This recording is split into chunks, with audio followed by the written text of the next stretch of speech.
হরে কৃষ্ণ, রাধে রাধে, জয় শ্রী রাধে কৃষ্ণ। সামনেই দেব শয়নী একাদশী। কী ফুল অর্পণ করবেন? এই তিথিতে নিষ্ঠার সঙ্গে বিষ্ণুর আরাধনা করলে পুণ্য লাভ হয়, জীবনের নানা বাধা দূর হয়। এই বছর এই একাদশী পালিত হবে 25 জুলাই শনিবার। এই দিন থেকেই শুরু হয় চতুর্মাস।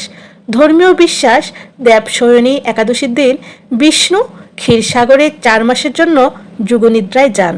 এই সময় বিয়ে, গৃহপ্রবেশের মতো বহু শুভ কাজ স্থগিত রাখা হয়। ভক্তরা বিষ্ণুর বিশেষ পুজো ও একাদশীর ব্রত পালন করেন।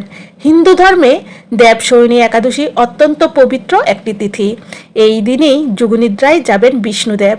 প্রচলিত বিশ্বাস, এই তিথিতে নিষ্ঠার সঙ্গে বিষ্ণুর আরাধনা করলে পুণ্য লাভ হয়, জীবনের নানা বাধা দূর হয়।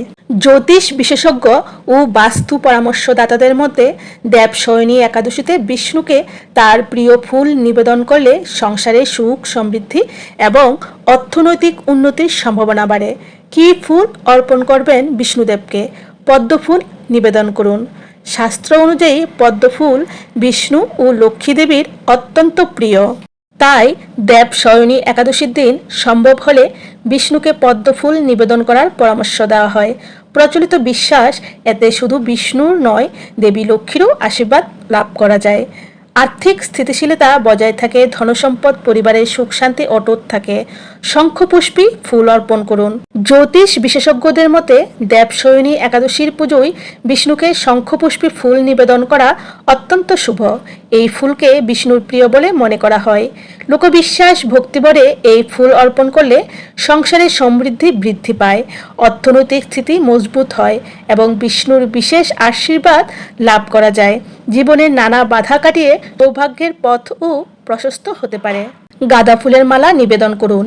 বিষ্ণুর অত্যন্ত প্রিয় রং হলো হলুদ, তাই দেবশয়নী একাদশীর পুজোয় হলুদ রঙের ফুল, বিশেষ করে টাটকা গাঁদা ফুলের মালা অর্পণ করা শুভ বলে মনে করা হয়। ধর্মীয় বিশ্বাস, হলুদ রং সমৃদ্ধি, শুভ শক্তি এবং ইতিবাচকতার প্রতীক। গাঁদা ফুল নিবেদন করলে কর্মজীবনের বাধা দূর হতে পারে, উন্নতির নতুন সুযোগ তৈরি হয় এবং জীবনে শুভফল লাভের সম্ভাবনা বাড়ে। হরে কৃষ্ণ, রাধে রাধে, জয় শ্রী রাধে কৃষ্ণ। জয় রাম, জয় গোবিন্দ।